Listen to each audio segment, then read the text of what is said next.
অনেকদিন ধরে ভাবলাম যে আমার ছেলেরে পুকুরে নামানির লাগি, তার যেহেতু 18 মাস হয়ে গেছে, এর লাগি পুকুরে নামানিটা দরকার। প্রথমে ভাবছিলাম যে বাড়িতে গিয়া হয়তো পুকুরে নামাইমু, কিন্তু বাড়িতে আমরা আর যাওয়া হয়েছে না।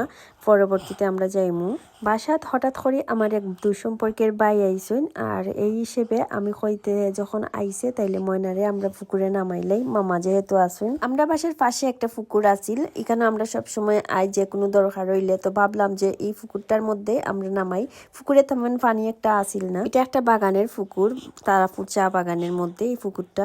পুকুরে নামানির আগে কিছু নিয়ম কানুন থাকে, আমি নিয়ম কানুনটা আগে শেষ করলাম। প্রথমে মা গঙ্গারে উদ্দেশ্য করিয়া দান দুধ দিলাম, তারপরে তেল সিন্দু আর খই দিলাম। বাসা থেকে সবটা রেডি হরিয়া আনছিলাম যাতে কোনো সমস্যা না হয়। তারপরে ফানের কিলি আনছিলাম 2টা, ফানের কিলি দিলাম।